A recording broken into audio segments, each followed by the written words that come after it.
tenemos un programa muy especial, el especial Noviembre Violeta, que hacemos todos los años en este mes para luchar contra la violencia de género, y para ello invitamos a personas en áreas destacadas como es psicología, trabajadores sociales, y en este caso, en el día de hoy, tenemos con nosotros a Gregorio Gómez, presidente de la Asociación Alma para Víctimas de Violencia de Género.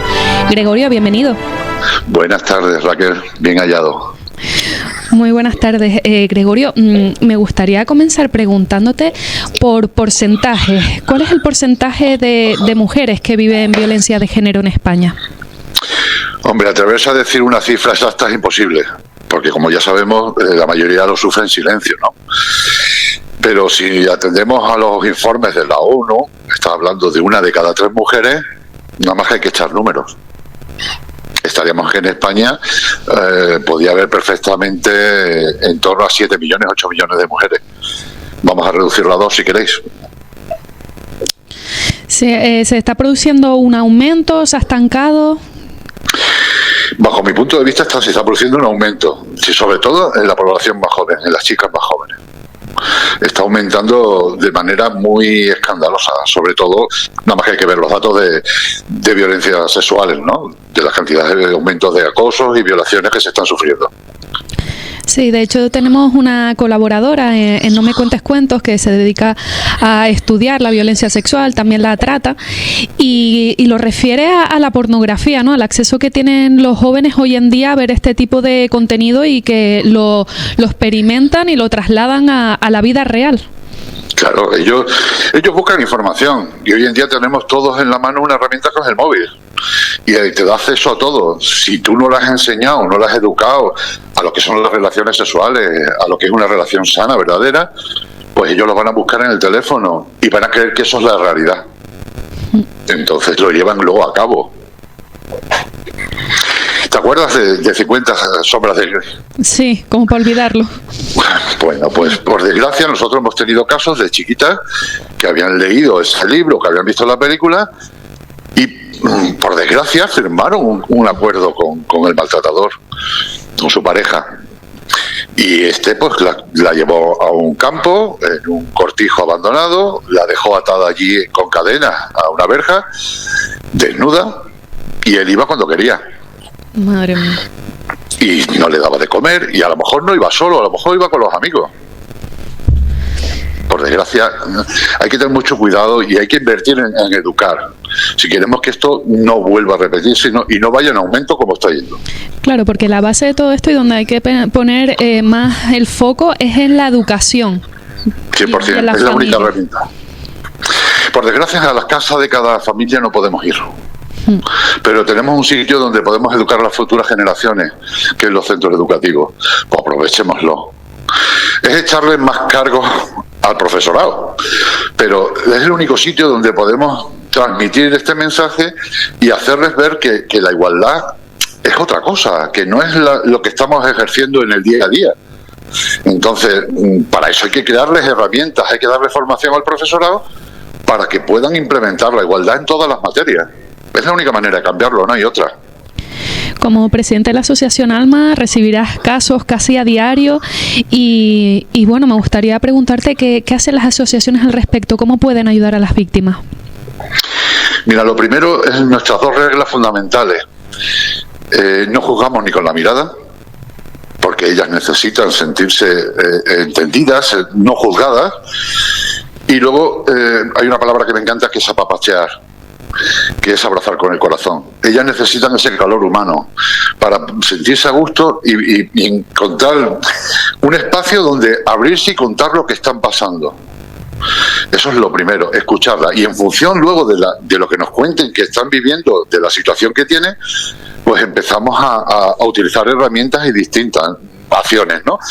Como puede ser la atención psicológica, como puede ser el asesoramiento legal, búsqueda de recursos, algo que les haga falta a lo mejor también para los hijos. Me acuerdo cuando la pandemia que había un montón de problemas porque muchas de ellas no sabían cómo ayudar a sus hijos, y más en el momento que estábamos, ¿no? Que todo era online.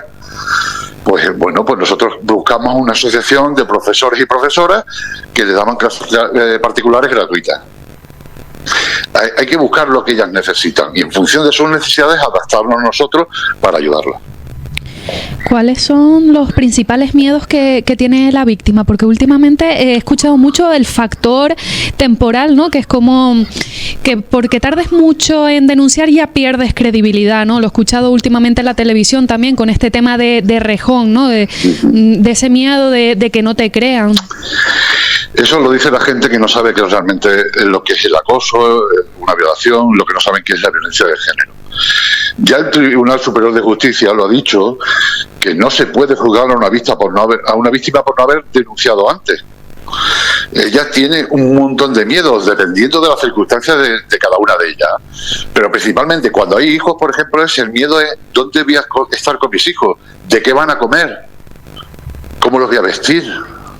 No, incluso casos extremos, ¿no? De violencia vicaria, de que le puedan llegar a pasar algo a ellos también. Claro, de que él tome represalias con los niños. Aquí hablamos muchas veces del interés del menor, ¿no? Vale, hay dos derechos que se puede decir que hay que romper cuando hay un caso de violencia de género con menores por medio. El primero es el derecho del progenitor, que me niego a llamar los padres. El progenitor que tiene contacto con esos niños tiene derecho. Pero el niño tiene derecho a estar con su progenitor también.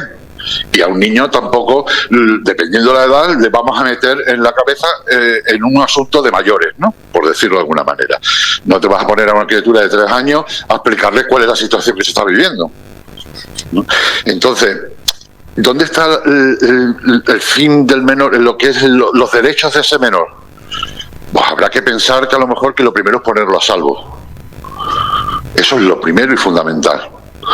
A día de hoy estamos diciendo que las denuncias falsas es el 0,01, lo muestran los datos.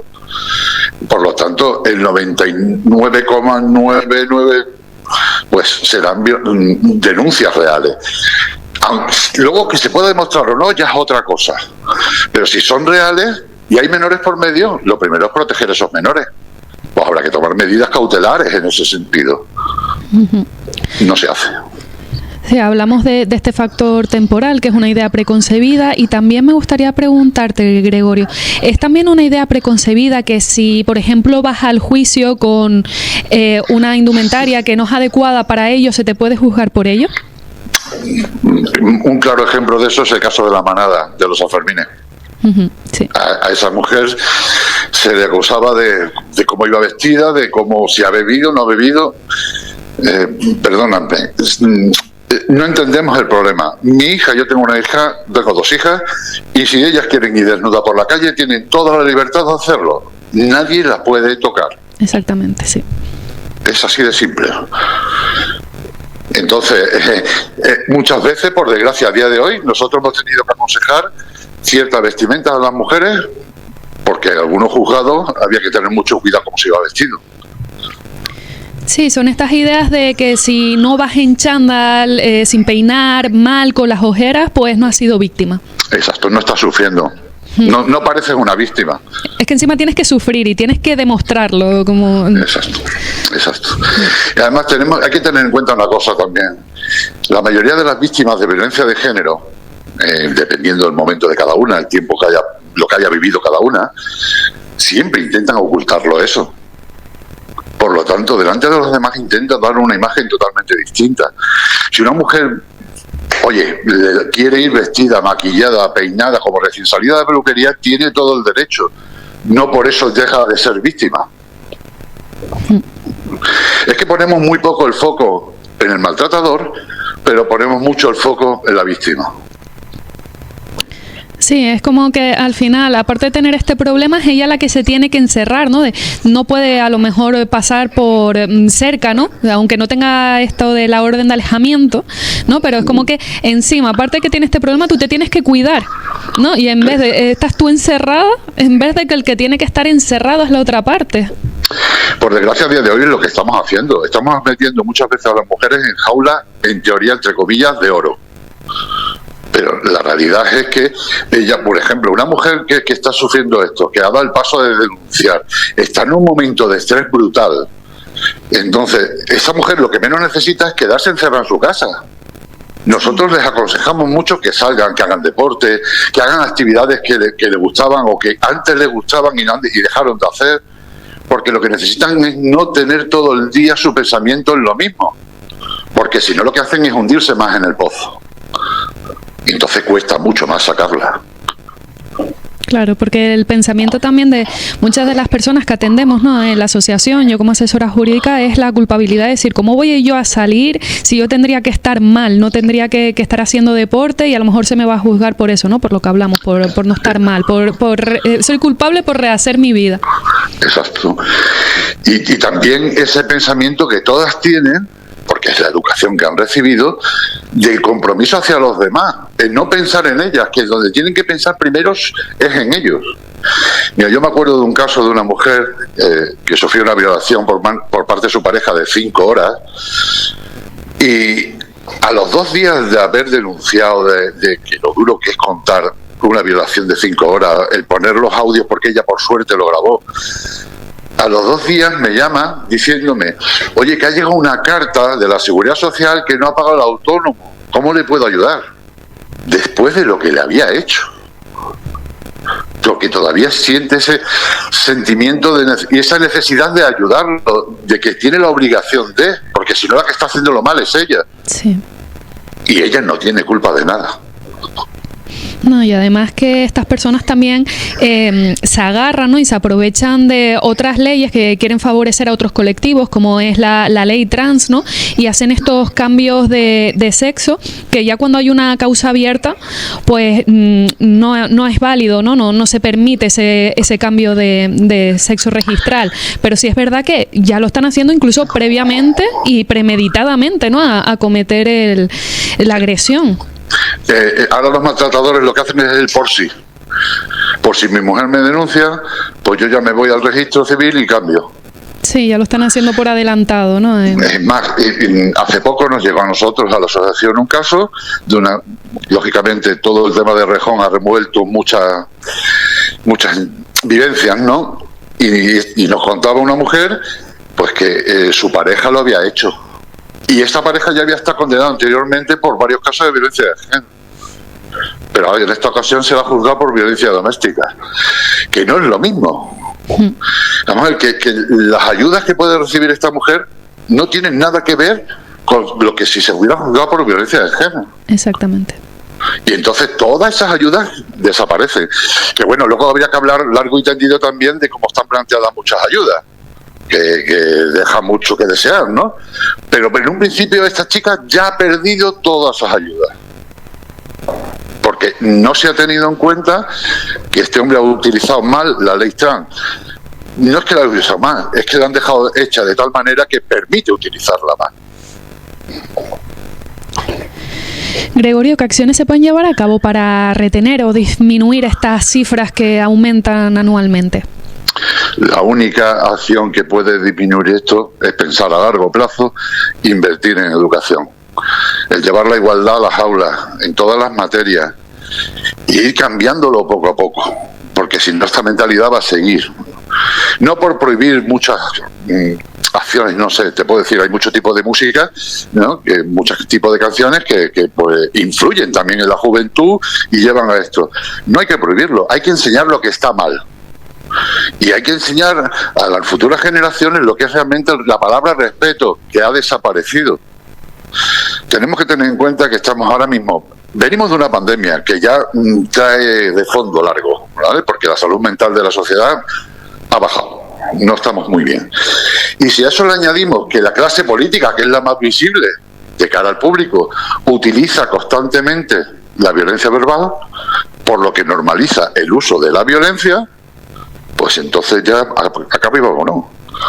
Sí, porque muchas veces se entiende como violencia de género solo la violencia física, porque no se tiene en cuenta que los insultos, que son vejaciones, también es violencia psicológica, que merma la autoestima de la víctima, también esa violencia económica, la violencia sexual.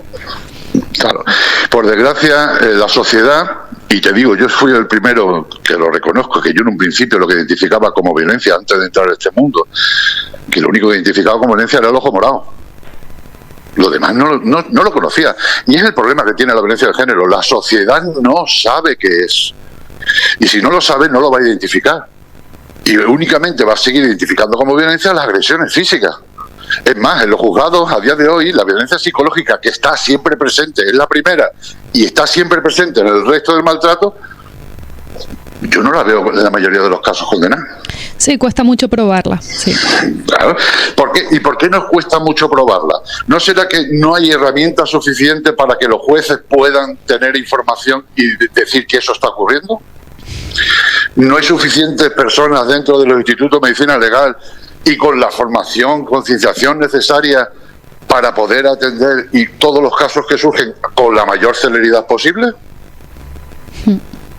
Entonces, habrá que invertir en esto. Si el problema de esto es que nos dicen que hacen muchas cosas.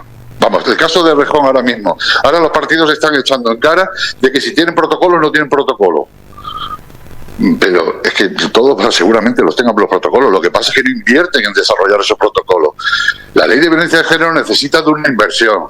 Los cuerpos de seguridad necesitan equipo, necesitan personal. No puede ser que un policía nacional tenga 80 o 90 mujeres que atender al día. Es imposible. No, y además las órdenes de protección, que realmente son imposibles, porque tendríamos que tener un policía por cada mujer teniéndola con protección de esta manera, ¿no? Casi a diario, y no dan abasto la Policía Nacional, ¿no? Claro, no tienen recursos y personal, ni herramientas, ni equipo. No tienen lo suficiente. Mira, nosotros hace tiempo fuimos a ver a Marlaska y le propusimos sacar las denuncias de violencia de género de las comisarías y de los cuarteles de la Guardia Civil y llevarlos a los centros de salud. ¿Por qué? Muchas mujeres nos vienen y nos dicen que han ido 40 veces a la puerta de comisaría, pero no se atrevieron a entrar. Impone. Queramos o no, impone. Y más en la situación que están ellas. Y luego que las instalaciones no son instalaciones en la mayoría de los sitios amigables, son edificios fríos, que vete no sabes con quién te cruzas, te dejas de cruzar. Impone. Nosotros pedimos llevarlas a los centros de salud porque primero, sobre todo en el ámbito rural, nadie va a saber que tú has entrado a denunciar, porque si vas al cuartel de la Guardia Civil todo el mundo sabe que has ido a denunciar a tu marido. Eso lo sabe todo el mundo y antes de que tú salgas ya lo sabe todo el pueblo. Entonces, llevándola al centro de salud, lo primero que la puede atender es una psicóloga experta en violencia de género, que no estará trabajando en casos de violencia de género todo el día, pero y podrá utilizarse su labor para atender la salud mental del resto de pacientes de la población, que falta hace. Bueno, pero si esta mujer que atiende a la víctima está formada y le ayuda a sacar, porque ellas no reconocen muchas veces que son víctimas en muchos otros aspectos, pues ya tenemos un preinforme hecho por una psicóloga especialista en violencia de género, que el juez tiene una herramienta importante. Sí. Y si le proponemos encima algo más, vamos a darle una oportunidad al maltratador. Oye, pasa usted primero por aquí cuando ha sido detenido para que pase por la psicóloga que ha visto a la víctima. Y en función de lo que tenga, ya tenemos otro informe que puede ser favorable o desfavorable, pero tenemos un especialista que ha podido obtener información y el juez tendrá más herramientas para poner unas medidas cautelares.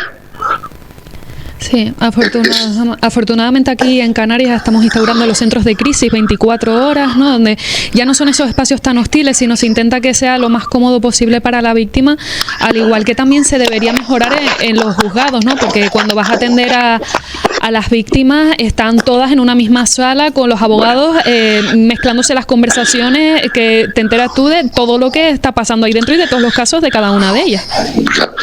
A mí eso me pone de los nervios. Y lo he dicho ya un montón de veces.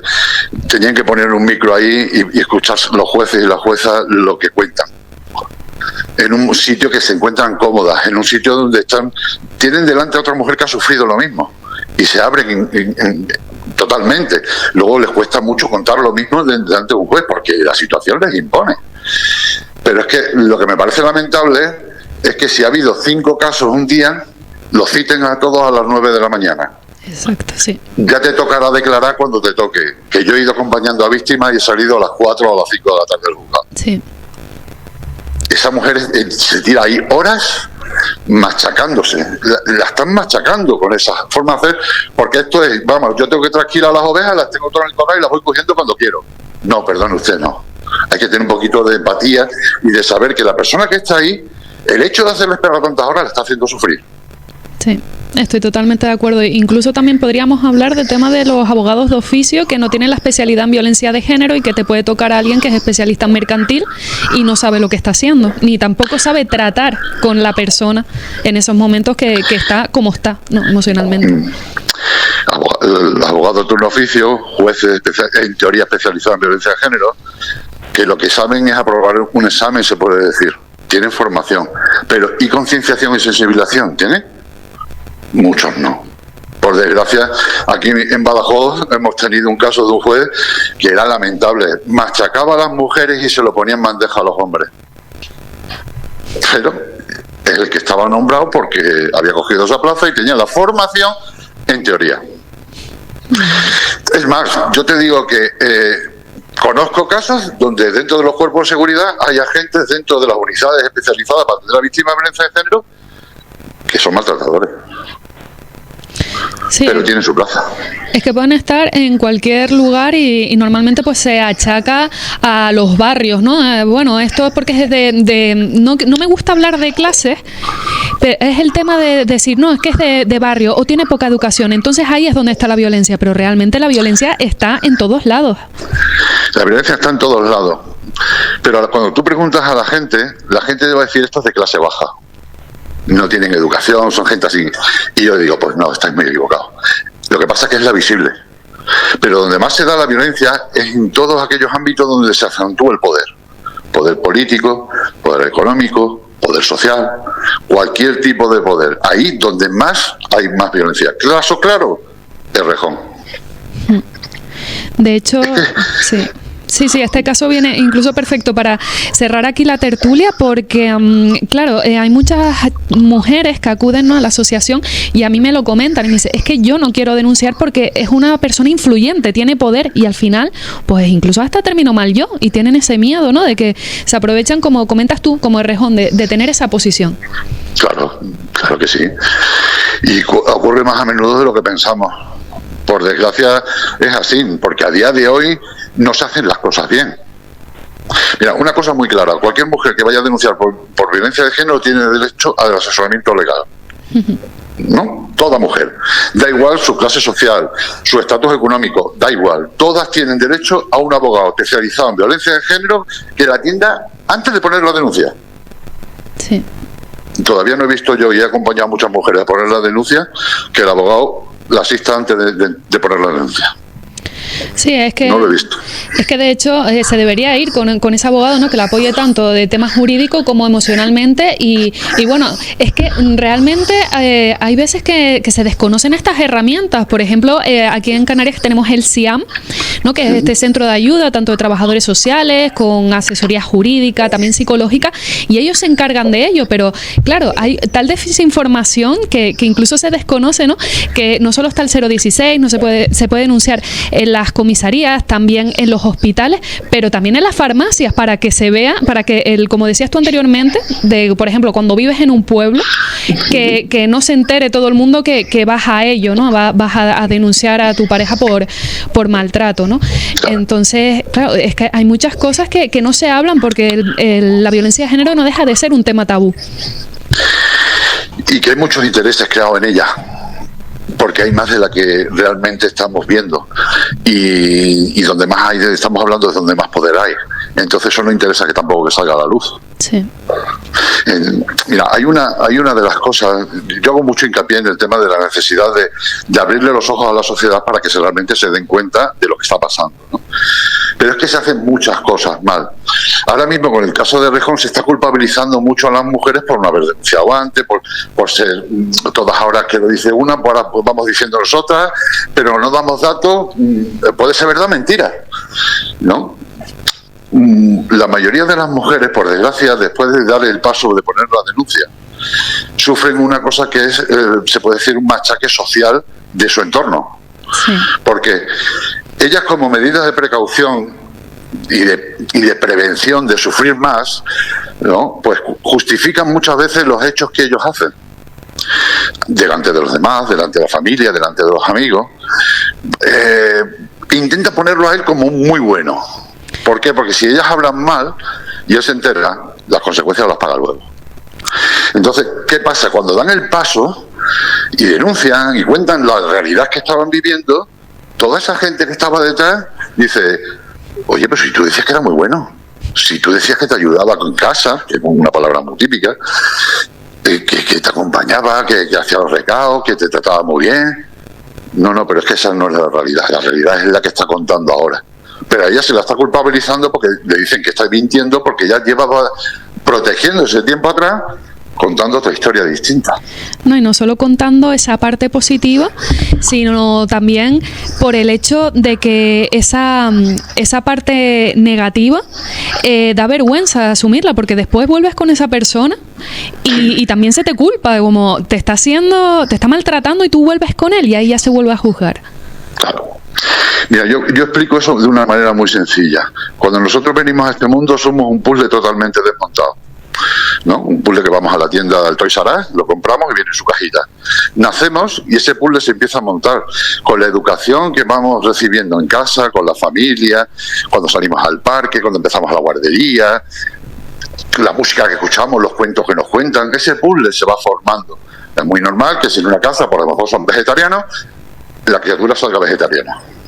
Si le gusta a la familia el esquí, pues seguramente a esa criatura le gustará el esquí, ¿no? Si le gustan las lentejas, pues va a comer lentejas, ¿no? Nos amoldamos a lo que tenemos en ese entorno y con la educación que vamos recibiendo. Cuando esta persona, en el caso de las mujeres que sufren maltrato, llegan a manos de un maltratador, como todos bien sabemos, al principio todo es muy bonito, pero él, sobre todo con mensajes tipo broma, ¿no? Pues empieza a quitar piezas de ese puzzle, por lo que ella deja de ser esa persona que era y que pierde esas capacidades y se convierte automáticamente en una marioneta de él. Si encima te enseñan que tú tienes que ser comprensiva, tienes que entender, hay que entender las situaciones que ellos tienen, las obligaciones que ellos tienen, es que tiene un mal día, es que le ha ido mal el trabajo, es que se ha tomado 2 copas. O lo que también se dice siempre, que sufrió maltrato de pequeño, ¿no? Que esto lo vemos que es de manual en todas las asesorías, siempre es el mismo ciclo, ¿no? Sí, o que ha sufrido con una pareja que le ha hecho mucho daño. Que estaba loca. Eso es lo típico, sí. Pues entonces, eso te lleva a convertirte totalmente en una marioneta. Encima a la mujer se le enseña desde el principio ese compromiso de atender primero a los demás que a ti misma. Pues conlleva lo que te contaba antes de esta mujer, que 2 días después de sufrir una violación de 5 horas estaba llamándome para ver cómo lo podía ayudar, después de todo lo que le había hecho. No. Hay que cambiar muchas cosas y la única herramienta que tenemos para cambiar esto es la educación, no hay otra. Totalmente. Gregorio Gómez, presidente de la Asociación Alma para Víctimas de Violencia de Género, muchísimas gracias por compartir esta tertulia con nosotros en un programa tan especial y tan necesario en este Noviembre Violeta. Gracias a ti, Raquel, por tu esfuerzo por intentar concienciar a la sociedad, que es fundamental. Y continuamos en No me cuentes cuentos, en este especial Violeta, donde estamos hablando de violencia de género, entrevistando a profesionales de todas las áreas.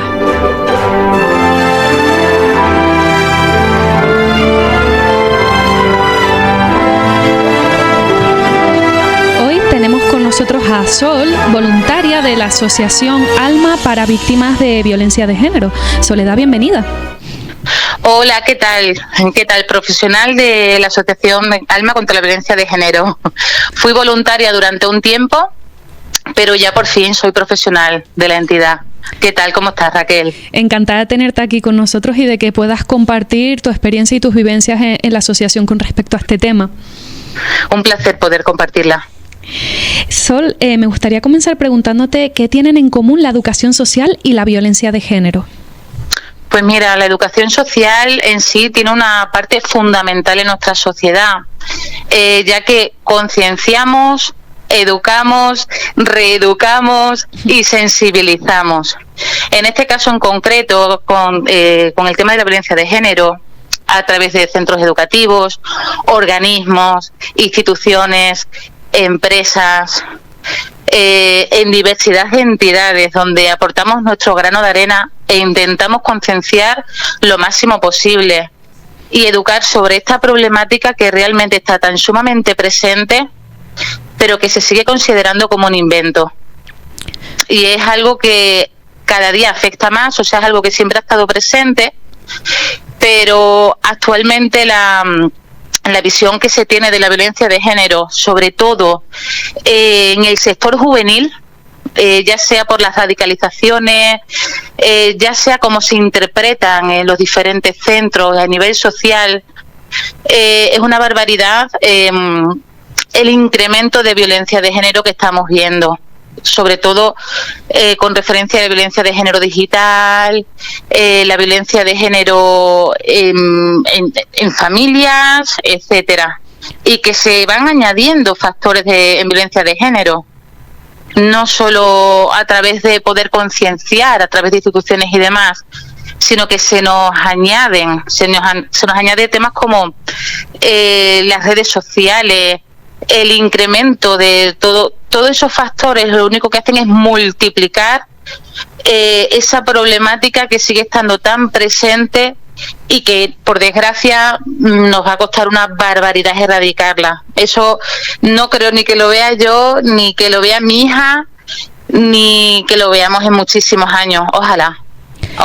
De hecho, de esto hablábamos con el presidente de la asociación, con Gregorio Gómez, sobre la importancia de educar y de ir directamente a la raíz del asunto, que es la educación, los colegios y la familia.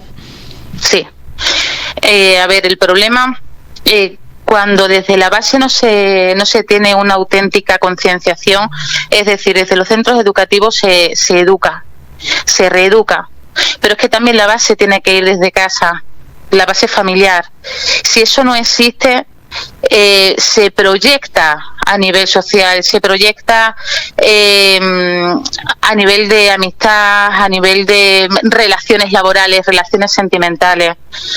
Entonces no podemos pretender tampoco que el colegio se encargue de educar sin más. La base también tiene que venir desde la familia, desde el hogar. El colegio y el centro educativo tiene que ser un refuerzo y no tocarlo como algo transversal, porque en el momento que tú tratas un contenido de manera transversal, le estás restando la importancia que realmente merece. Con lo cual, violencia de género en este caso sí que debería de ir incluido en el plan curricular de cada centro educativo. Porque, mira, esto es algo que con las diferentes personas con las que yo intervengo me lo comentan. Me dicen, si esto yo lo hubiera estudiado desde bien pequeño, lo hubiera interiorizado desde bien pequeño, yo no hubiera tenido este tipo de problemas y hubiera sabido reconocer ciertas conductas que yo he llevado a cabo y no las he identificado. Si a mí me hubieran dicho esto es así, esto no. Claro, es que hay muchas materias que se enseñan en el colegio, pero hay cosas que son muy básicas, ¿no? Que muchas veces lo hablamos en asociaciones de emprendimiento también, el tema de, pues mira, saber gestionarte económicamente, saber hacer tu propia declaración de la renta, hacer cosas básicas, y también el tema, ¿no? Ya de irnos a lo psicológico, de conocernos a nosotros mismos, de la gestión emocional y de ver también en las relaciones interpersonales qué es lo normal, qué es lo que no, qué puedo permitir, ¿no? Y ir un poquito más a esa parte que se ha dejado abandonada, ¿no? Sí, yo sobre todo pienso que si educáramos a personas funcionales, no tendríamos que estar pensando en la problemática que tenemos con la igualdad y la violencia de género. Si educáramos a personas en vez de a hombre y a mujer, este tipo de problemas no existirían, porque serían personas funcionales desde punto y hora. Me explico. Y esa funcionalidad se reflejaría en diferentes organismos, diferentes legislaciones, etcétera. Pero el problema es la diferenciación existente dentro de los estereotipos de género, de los roles de género que se nos establecen desde bien pequeños, y es ahí cuando empieza una desigualdad real, es ahí cuando ya te encasillan. Y es ahí cuando te dicen, oye, esto sí, esto no, en función de si eres hombre o mujer. Sí. Ahí es cuando, desde la base, es cuando empieza la desigualdad.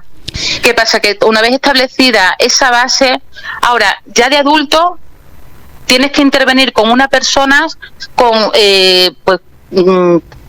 ciertas conductas muy interiorizadas, o sea, es muy difícil.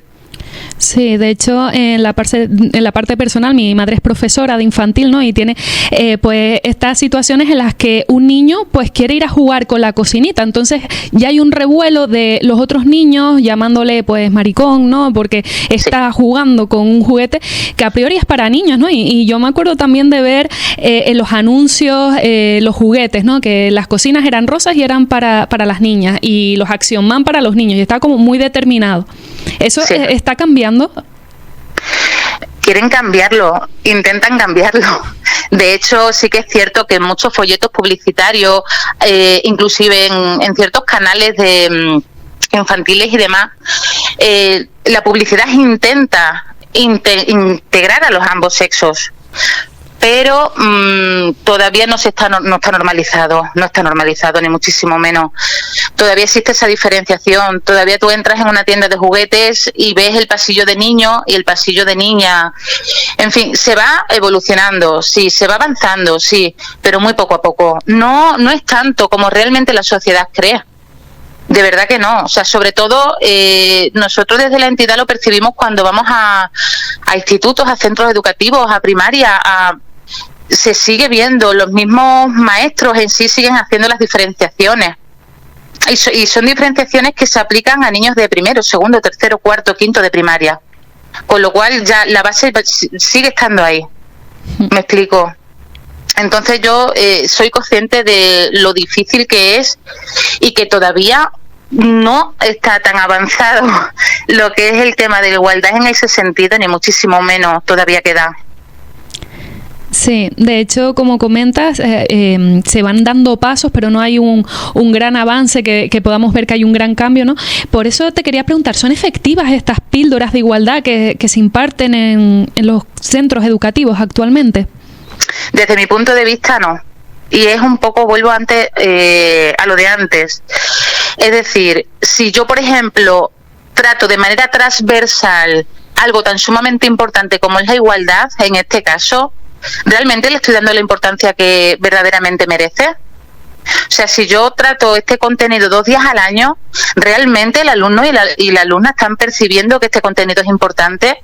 Lo que están percibiendo es que esto tenemos que darlo, tenemos que recibirlo, porque bueno, habrá que darlo una vez al año. Me explico, pero sí que es cierto que debería de ir incluido en el plan curricular, y lo repito porque es tan sumamente importante y evitaría tantísimos problemas que no somos conscientes realmente. Entonces, si son niños y niñas que están abarcando la igualdad a partir de la base de casa en el centro educativo, de verdad que esa persona en cuestión en un futuro va a ser una niña formada en igualdad o un niño formado en igualdad. Y un niño concienciado y sensibilizado y sabiendo que la persona que tiene delante es una persona igual a él. Ni superioridad, ni inferioridad, ni absolutamente nada. Igual, pero no se trata. Y únicamente para mí las píldoras formativas, es un parche, es una manera de poner un parche, de decir, esto lo estamos tratando, le estamos dando importancia, pero realmente no es así. Realmente es una forma de salir del paso y hasta el año que viene. Si se interiorizara, otro gallo cantaría. Soledad, leyendo tu currículum, la verdad que tienes una formación admirable, también una experiencia, y me llama muchísima... Gracias. Me llama muchísimo la atención la educación dentro de los centros penitenciarios, esta experiencia que tienes. ¿Cómo funciona en este ámbito? ¿Te refieres a la metodología en sí o si funciona la educación dentro del centro penitenciario? Hablemos de ambas. Vale. Bien, pues mira, la metodología en sí es la educación en los centros penitenciarios, o bien la llevan educadores y psicólogos profesionales mismamente dentro del centro penitenciario, y luego estamos las entidades externas, como somos en este caso la Asociación Alma, que somos una de las entidades que colaboran, trabajan en el centro penitenciario de aquí de Badajoz, por ejemplo. Y yo, por ejemplo, en mi caso llevo un programa con agresores, ¿vale? ¿Es productivo? Sí. ¿Es constructivo? Sí. ¿Puede ser un reflejo después en la sociedad una vez de cara a que estén en libertad? Pues mira, puede ser muy relativo, ¿vale? Porque es cierto que eso en la educación pues funciona siempre y cuando estén dentro del contexto, ¿de acuerdo? Pero luego a la hora de proyectarlo a la vida real, desde mi punto de vista, es otra historia, ¿vale? Sí que se puede salir con nivel de conciencia, se puede salir con una gran responsabilidad delictiva, pero de ahí a que haya un cambio de mentalidad por el hecho de haber estado en prisión, creo que se deberían de trabajar ciertas cosas con un poquito de más intensidad, creo, desde mi punto de vista.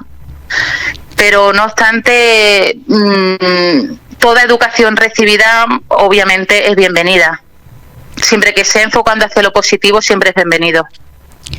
¿Cómo se puede llegar a ayudar a una víctima de violencia de género que tiene discapacidad intelectual? Pues mira, en primer lugar tratando a esa persona como lo que es una persona adulta. ¿Qué es lo que suele pasar? Que a la persona con discapacidad se la infantiliza. Al infantilizar a una persona con estas características, no se tiene en cuenta a lo mejor en condiciones su testimonio, sus vivencias, y al final a lo mejor la explicación que está dando es como si te la estuviera dando una niña. ¿Se le da la misma veracidad a una niña que a una persona adulta? Pues por desgracia la mayoría de las veces no. Entonces, sobre todo una persona con discapacidad, una relación de pareja la vive con muchísima intensidad, porque se normalizan los celos, se normaliza el control, se normaliza la posesión, porque consideran que es algo característico. Si tú me quieres a mí, esto me lo tienes que demostrar, o si yo te quiero a ti, esto te lo tengo que demostrar. Con lo cual yo en ninguna parte estoy viendo violencia de género, porque yo, según mi punto de vista, creo que esto debe de ser así. A veces rozan los límites y hay que hacer entender, pero a ambos, o sea, es decir, porque a lo mejor la chica está siendo víctima de violencia de género, pero el chico en cuestión, que también tenga discapacidad, no está siendo consciente de que la está ejerciendo. ¿Me explico? Entonces, es difícil, pero siempre y cuando se traten con los dos, ¿vale? Es algo que puede ser productivo y evolutivo. Si se trata solo con una parte, es más complejo, es más complicado. Hay que hacer entender a las dos partes siempre, porque el nivel de conciencia más o menos lo tienen igual. No sé si me explico lo que quiero decir. Sí, perfectamente. Sí. Vale. Para cerrar la tertulia, pues hemos hablado de educación, hemos hablado de reinserción, de toma de conciencia. Para hacer un resumen, ¿qué recursos, desde tu punto de vista, son necesarios para integrar en la sociedad con el fin de frenar y erradicar esta problemática que es la violencia de género? Madre mía, erradicar la problemática de violencia de género, una utopía muy buena. Sí. Ojalá y se hiciera realidad algún día, yo no pierdo la esperanza. Pero si empezamos desde la base, que es el contenido pornográfico, por ejemplo, en el que niños de 8, 9, 10 años ya están sumamente familiarizados, y es un contenido que no se trata tampoco en centros educativos ni desde casa. Ahí ya están aprendiendo, por ejemplo, una sexualidad errónea, un enfoque sexual fantasioso que quieren después proyectar en su vida real. Me explico qué es lo que pasa, que al final las relaciones sexuales pues se enfocan de una manera totalmente equivocada. Eso por ahí. Luego, aparte, la formación en profesionales, por ejemplo, en cuerpos de seguridad del Estado, imprescindible, que la tienen, pero aún más todavía. Y que sea formación obligatoria. Porque hay que tener en cuenta que la persona que llega a la interposición de la denuncia, en este caso la mujer, llega a un estado anímico muy, muy, muy, muy importante y muy deteriorado. Entonces, no cualquier profesional vale, no cualquier profesional tiene el nivel de empatía necesaria, y no cualquier profesional puede atender de la misma manera, cada uno con sus características, pero siempre teniendo presente la persona que tiene delante sin cuestionarla. Eso es muy importante. La formación, la concienciación en el profesorado, La concienciación en las juntas directivas de los colegios. Es que es muy importante la concienciación y la sensibilización. Por eso la educación social juega un papel muy importante en la sociedad. Debe de estar presente en todos estos ámbitos, porque de esta manera es cuando vamos a conseguir educarnos y reeducarnos en base a lo que tenemos ya establecido y aprendido. Y es difícil, pero si se tiene voluntad, al igual que yo le comento a las personas con las que yo trabajo, en este caso, bueno, pues agresores y demás, proyectan la voluntad al cambio. Tienen las ganas de cambiar, las ganas de tener relaciones sanas, pero cuando se tienen interiorizadas conductas tan sumamente fuertes, ¿quién te dice a ti que en un momento determinado no van a volver a actuar de la misma manera? Me explico, nada te garantiza nada, independientemente de que exista un buen trabajo de concienciación. Pues lo mismo con el resto del tema de formaciones y demás. Hay que formar, hay que concienciar y sobre todo no dejarnos guiar continuamente por los medios de comunicación a modo de... es como, en este caso es una tertulia y me estás escuchando y lo que yo estoy hablando es lo que es lo real. Pero las manipulaciones de informaciones que hay en muchísimos casos, la manera que se tiende a hablar de un feminismo cuando ese feminismo al final es un embrismo maquillado, en fin, son muchísimas cosas que hacen que nos enfrenten y se arraigue la ideología de la violencia de género es un invento, la igualdad no es efectiva y al final esto va a explotar de una manera u otra, como precisamente hoy me han dicho hoy a mí en una intervención, y por el hecho de querer tratar la igualdad en profundidad. Entonces yo creo que la implicación de todos los profesionales y sobre todo la persona que quiera concienciarse sobre violencia de género, que se acerque a una asociación que trabaje cada día con ciudadanas a pie con esta problemática, que segurísimo que estarán encantados de explicarles de realmente qué es lo que pasa. Si quieres informarte, no mires la tele, sal a la calle y acércate a una asociación y que te expliquen y que te digan exactamente cómo va todo. Es de la única manera que te vas a enterar realmente de la realidad que existe, de esta manera, de las personas que trabajamos a pie de calle. Sí, con la realidad es muy buen consejo. Con la realidad. Son números que están ahí, son cifras y como tú bien dices, es la realidad y con estas acciones que a priori pueden parecer pequeñas, juntas hacen un gran cambio, pues para ir a ese camino de erradicación que como tú dices es una utopía, pero por lo menos estamos aquí para intentarlo con estas pequeñas acciones como es este Eso Noviembre Violeta, que yo te agradezco muchísimo este ratito de haber intervenido aquí y informarnos. Pues muy bien, muchísimas gracias, Raquel. Soledad Romero, un placer. Educadora social de la Asociación Alma, muchísimas gracias y finalizamos esta edición de No me cuentes cuentos de Noviembre Violeta y volvemos el próximo martes con más contenido. Estás escuchando No me cuentes cuentos en Radio Top 28, en este especial Violeta en el que vamos a hablar de violencia de género con los especialistas en diversas áreas y hoy tenemos con nosotros a Idaira Alemán para hablar de violencia sexual. Idaira, bienvenida. Muchas gracias, Raquel, por invitarme a este espacio.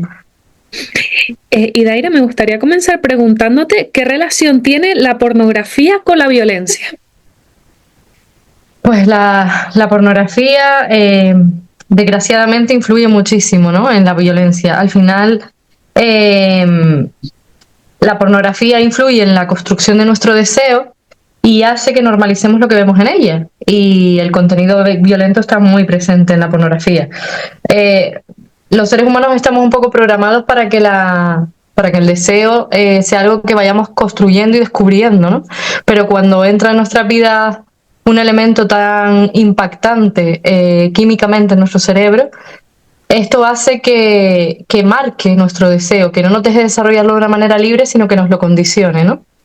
De esta manera, cada vez nos encontramos, por ejemplo, con más jóvenes que nos dicen, es que a mí me gusta que me tiren del pelo, por poner un ejemplo, ¿no? De una práctica. Realmente no tenemos nada en nuestro cuero cabelludo que nos cause placer. Lo que pasa es que a través de la pornografía vamos asimilando esa violencia y va formando parte de nuestro deseo. También es curioso, ¿no? Cómo nuestro cerebro al final funciona un poco como un disco duro. Entonces, cuando vemos una escena porno, por ejemplo, una violación, y me acabo masturbando viendo ese tipo de contenido, al final mi cerebro acaba asociando violación con un placer. Y debido a eso, pues vamos desactivando cada vez más nuestra empatía y vamos normalizando y erotizando esa violencia. Sí, la problemática que tenemos hoy en día es que los jóvenes tienen acceso a este tipo de contenido desde muy jóvenes, ¿no? A través de los móviles. ¿Existe algún control para evitar esto? Ahora mismo el control que tenemos en este país es preguntar, ¿eres mayor de 18 años? Sí, lo soy. No, no lo soy. Esa es la única barrera, si se puede llamar barrera, que tienen las páginas con contenido pornográfico. Existen controles parentales que pueden ayudar a bloquear este tipo de contenido, pero sí me gustaría que seamos conscientes de que un control parental no nos va a evitar que nuestros hijos e hijas consuman pornografía, porque al final en su grupo de iguales también habrá quien tenga móvil, quien se lo enseñe, y luego que existen, normalmente tenemos como muy al acecho los móviles, pero nos olvidamos de que con las consolas se puede acceder a internet, tablets, es que tenemos muchísima accesibilidad, ¿no?, al mundo de la pornografía. Con todo esto lo que quiero decir es que lo más importante es hablar. Por eso nuestro proyecto se llama como se llama, Porno Hablar, porque justamente la importancia es hablar sobre pornografía y hablar sobre sexualidad, y es la única manera real de combatirla, ¿no? De hecho, me acabas de recordar que estaba hablando de este tema en un grupo de media de edad, entre 50 y 60 años, y me llamó la atención que comentaban que la pornografía de antes no es igual que la de ahora, que ahora es mucho más violenta. Sí, esto es real. La pornografía del butanero ya no existe. Ahora es un contenido muchísimo más violento, porque además la pornografía en nuestro cerebro genera una sustancia que se llama dopamina, que es un neurotransmisor que se asocia a la búsqueda de recompensa. Con la dopamina, que está muy relacionada con el consumo de otras sustancias que generan adicción, siempre vamos a querer más de aquello que nos da placer. Entonces, al ver pornografía, pues siempre queremos más pornografía. Y ocurre algo que es similar también a lo que ocurre con las drogas, ¿no? Que es que nuestro cuerpo se va tolerando la sustancia, por decirlo de alguna manera. Llega un momento en el que el mismo tipo de pornografía con la que antes sentías placer, ahora ya no. Y tienes que escalar. Entonces, no se trata tanto de cantidad como suele ser con otras drogas, sino que se trata de acceder a un contenido cada vez más violento para poder tener tu dosis de dopamina. Y normalmente lo que nos impacta a los seres humanos por naturaleza es la violencia, entonces vamos viendo cada vez un porno más violento. Sí, incluso el cerebro segrega diferentes sustancias, ¿no? Porque el otro día me llamó la atención que publicaste contenido sobre por qué nos sentíamos mal después de ver este tipo de escenas. Exacto, tiene que ver con esto que te acabo de comentar, que justamente es una pregunta que sale mucho en los talleres. Después de masturbarme viendo porno, me siento mal. Y tiene que ver con que luego eres consciente de que a lo mejor acabas de masturbarte viendo una doble penetración con una mujer llorando, y tú acabas de tener una eyaculación viendo eso, ¿no? Entonces entran sentimientos de culpa porque eres consciente de lo que acabas de ver y de lo que acabas de erotizar, ¿no? ¿Qué papel juegan las familias en esta problemática? Las familias juegan un papel fundamental, pero yo entiendo mucho el miedo que tienen las familias. Quiero decir, al final, las familias tenemos miedo a hablar de sexo porque tampoco hemos recibido educación sexual, entonces tenemos pánico. Y es normal. Lo que sí les diría a las familias es que al final lo importante es el tono que usemos, que no hay más que... No tenemos que tener las respuestas. Contestamos honestamente cuando no las tenemos, y hay muchos manera de indagar, de buscar educación sexual, de formarnos en educación sexual y de poder acompañar a jóvenes en este camino, ¿no? Pero que eso, el tono, la cercanía es lo más importante que tenemos que tener siempre en cuenta. Y también tampoco creo que sea justo poner el foco solo en la familia. Al final yo creo que este es un tema que nos abarca a todas y todos. Y como dice el refrán, hace falta una aldea. En esto hace falta una aldea. Tenemos que ser una aldea y proporcionar educación sexual a jóvenes, porque es un derecho que tienen. Sí, también tenemos este apoyo en los centros educativos. ¿Crees que se llevan a cabo suficientes acciones de protección hacia los menores? El sistema educativo al final no tiene un amparo en el que basarse para sostener esta educación sexual, ¿no? Al final lo que marca el currículo es anatomía, reproducción y poquito más. Como mucho, prevención de infecciones de transmisión sexual. Y eso en el mejor de los casos. Incluso la anatomía, ¿no? La anatomía, ¿cómo se plantea? Porque una de las preguntas que también nos hacen con muchísima frecuencia a través del buzón que tenemos en Instagram es ¿dónde está el clítoris? Entonces yo me pregunto, ¿qué tipo de educación sexual seguimos dando? Incluso en estas 3 pequeñas materias que nos impone el sistema educativo, ¿no? Yo creo que es insuficiente. Hay muchísimas profesionales y muchísimos profesionales en el ámbito educativo que están muy preocupados con el tema y que quieren abordar educación sexual, pero también tienen miedo a no tener este amparo institucional, a no tener este amparo estatal incluso, ¿no? Pues sí, la educación sexual tiene que ser transversal en las aulas y de esa manera pues también pueden empoderarse el profesorado para poder impartirla. Yéndonos hacia el área judicial, también se han realizado modificaciones en las leyes a raíz de casos de repercusión internacional, ¿no? Como ha sido el caso de La Manada. ¿Crees que se ha producido este caso por el acceso a la pornografía porque realmente ellos piensan que violar a una chica entre 5 da placer por el hecho de haberlo visto en la pornografía?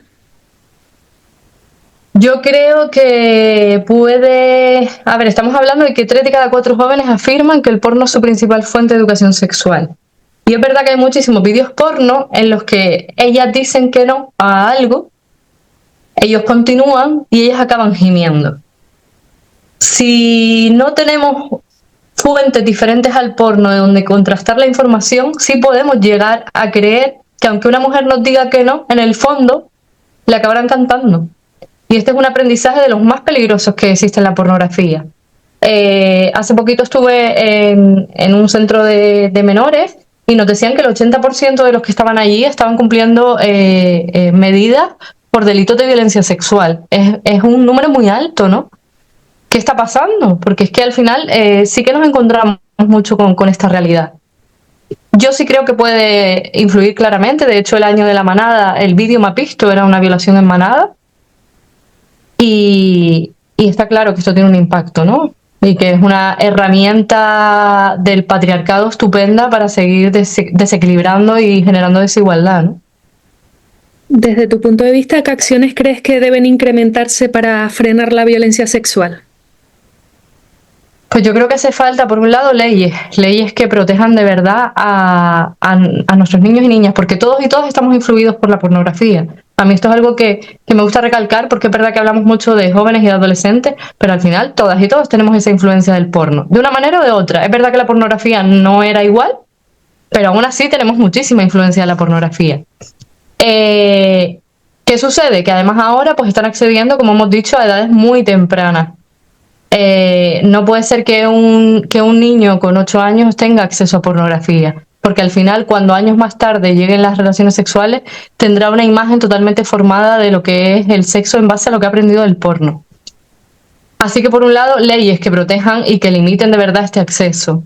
Ya tenemos una iniciativa que es el famoso pasaporte, pero no va a ser suficiente. O sea, tenemos que seguir caminando. Creo que es algo, pero no suficiente, porque solo va a afectar a las páginas que estén alojadas en España y no al resto de páginas que cambiarán el servidor a otro lugar y ya está.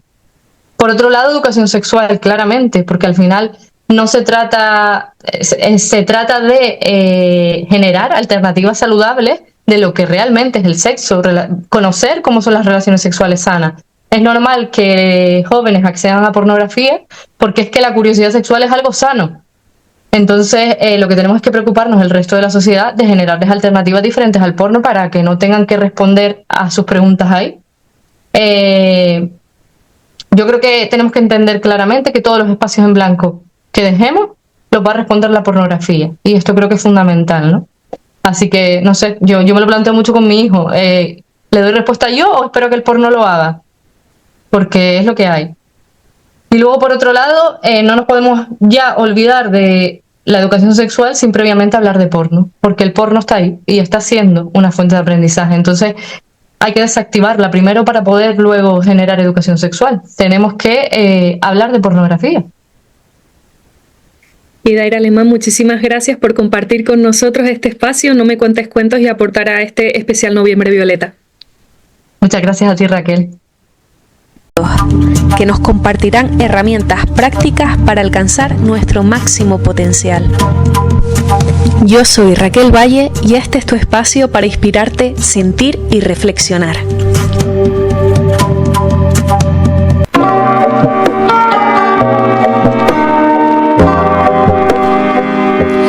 Hola, soy Raquel Valle y estás escuchando No me cuentes cuentos en Radio Top 28. Ya ha llegado noviembre y con él un montón de eventos que visibilizan el talento femenino en las islas, entre ellos el evento TEDx Plaza Whaler que tendrá lugar el próximo 26 de noviembre a las 6 de la tarde en el Espacio Cultural de Caja Canarias. ¿De qué hablaremos en esta quinta edición? De tradición, de tecnología y de mujer, con ese nexo común que es el emprendimiento, y que además la invitada de hoy fue ponente en la edición pasada de Woman, Fran Galante, que ya la tenemos por aquí para seguir hablando de igualdad en este especial Noviembre Violeta. Fran Galante, bienvenida.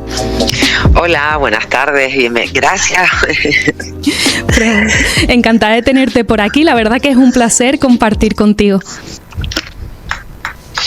La verdad que para mí también, y mando un saludo a todos las oyentas y oyentes. Fran, hoy vamos a entrar en el Noviembre Violeta, en este especial, y vamos a hablar de acoso sexual en las empresas. Vamos a comenzar preguntándote si están obligadas a impartir formación sobre acoso sexual. Pues sí, la verdad que últimamente hay un boom de formaciones sobre este tema, acoso sexual, y sí, la Ley Orgánica 10/2022 del 6 de septiembre de Garantía Integral de la Libertad Sexual sí que obliga a ello. Hay un artículo, no sé si es el 12 o el 13, y además se ha desarrollado un Real Decreto el 8 de octubre de esta propia Ley Orgánica que obliga a ello, ¿no? De hecho, la gente debería saber que el acoso sexual, el 17% de casos de acoso sexual se producen en el trabajo. Tenemos estas herramientas, estos protocolos, sin embargo, ¿las víctimas hacen uso de ello? Lamentablemente no, porque en términos generales no, por eso a las empresas se les sugiere que tengan procedimientos informales. ¿Por qué? Porque date cuenta que son difíciles, son comportamientos como mensajes no deseados, llamadas y correos electrónicos, regalos, o vigilarlas. No sé, piropos sexistas, y a veces lo suelen hacer sin testigos. Es complicado, entonces hacer el uso de protocolos es cuando ya el caso es como muy, muy, muy evidente. Sí, de hecho tienen miedo también a las represalias, ¿no? Que puedan suceder. Claro, es que tienen miedo a las represalias. De hecho, cuando se han denunciado a través de protocolos en las empresas, al final acaban desplazando a la víctima de puesto de trabajo, de centro. Entonces, claro, crea cierto recelo.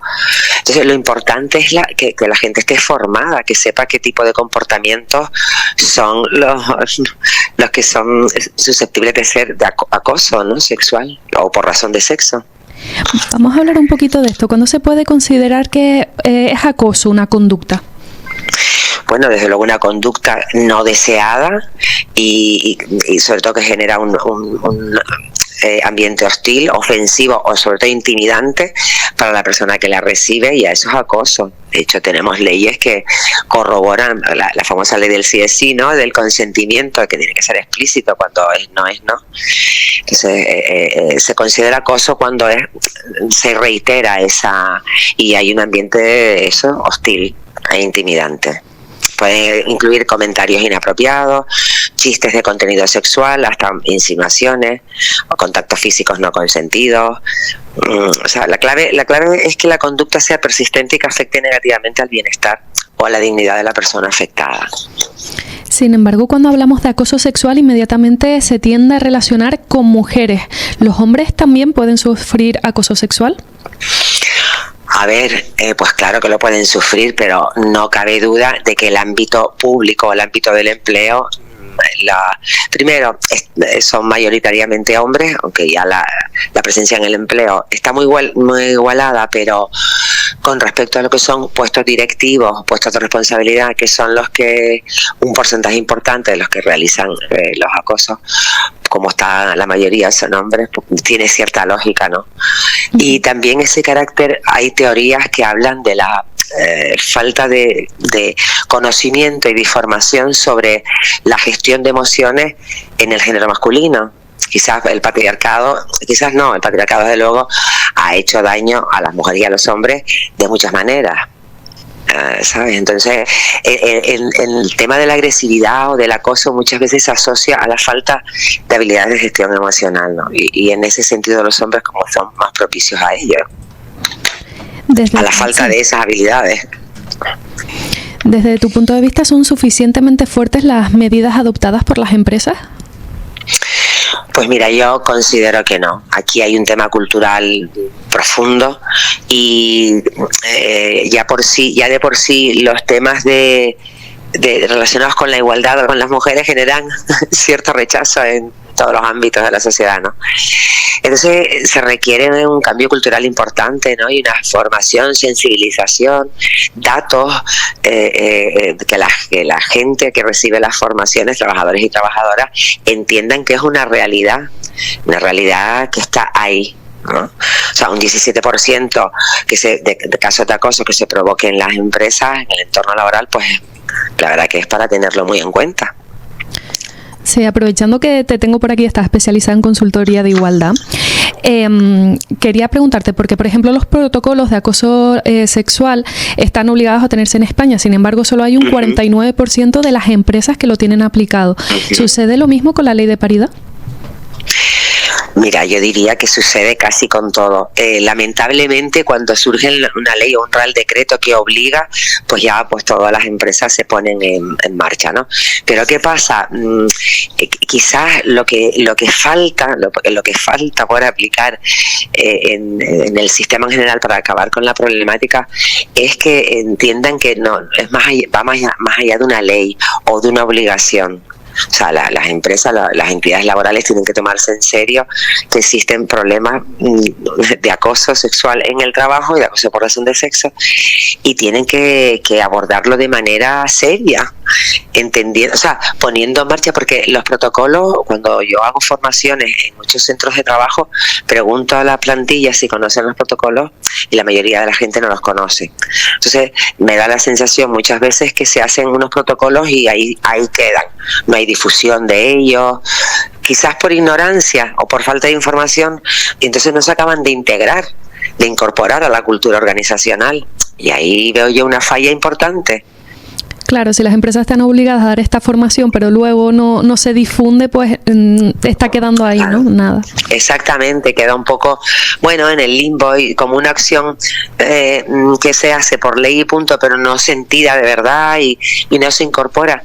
¿Sabes? Como hay que trabajar los sesgos inconscientes que tienen las personas, ¿no? Y hay que trabajarlos para que los sesgos inconscientes de género, de raza, de edad. Entonces, por mucho protocolo que haya, si no se aborda de una manera ese cambio cultural, esa ¿sabes? Para que la gente integre lo que, por qué se hacen estas cosas, por qué existe un protocolo, no es un capricho de la administración pública. Surgen porque hay una necesidad de regular una realidad que hay y que pasa en las entidades laborales. Sí, que muchas veces se silencia por todo lo que hemos hablado, ¿no? Sí, porque no se acaba de incorporar, claro, porque se convierte en un mero trámite administrativo. Bueno, hay una ley, me obligan a lo tengo, venga, lo meto en el cajón, una cosa más. Entonces, claro, así no va a cambiar nada. Totalmente de acuerdo. Fran Galante, muchísimas gracias por compartir este ratito en No Me Cuentes Cuentos. Muchísimas gracias a ti, Raquel, que fantástico. Oye, no se pierdan el TED, yo voy a estar fuera del país, qué pena, porque si no iría. Y muchísimas gracias por compartir este ratito, por haber aportado mi granito de arena. Gracias a ti y recordarles que la ponencia de Fran Galante está en YouTube, en el canal oficial de TEDx Woman en la edición de 2023. Gracias, Fran. Sí, señora, muchas gracias, Raquel. Un saludo a todas y a todos. Chao.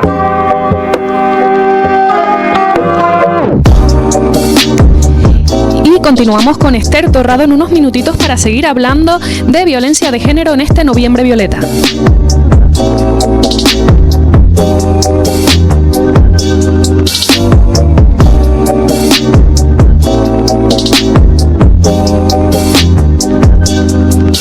Este programa de bienestar y emprendimiento conversaremos con expertos que nos compartirán herramientas prácticas para alcanzar nuestro máximo potencial. Yo soy Raquel Valle y este es tu espacio para inspirarte, sentir y reflexionar.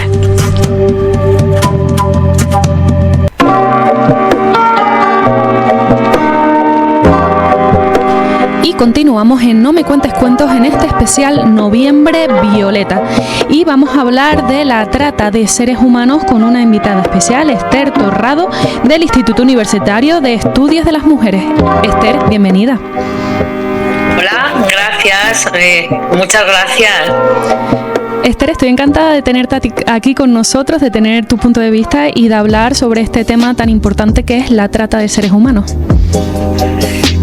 Bueno, en realidad yo estoy como mucho más especializada en la trata sexual de seres humanos y claro, la trata sexual de seres humanos afecta fundamentalmente a las mujeres y a las niñas.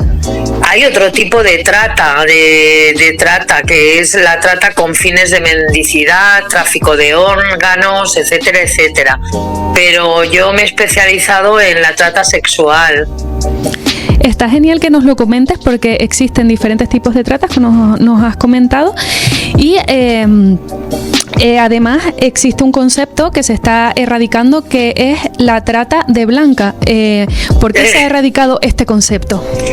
Bueno, vamos a ver, el concepto de trata de blancas, desde mi opinión, es desafortunado y yo creo que es desaconsejable, mantener esta expresión, pues porque está cargado de connotaciones racistas y además pertenece a un contexto del siglo XIX, cuando las mujeres europeas, sobre todo que estaban en contexto de pobreza y vulnerabilidad, comienzan a ser víctimas de tratantes y trasladadas para explotarlas sexualmente a países de África, Asia y América, ¿no? Entonces, ahora mismo la trata sexual de seres humanos afecta fundamentalmente a las mujeres, pero de cualquier tipo de procedencia y cualquier tipo de edad.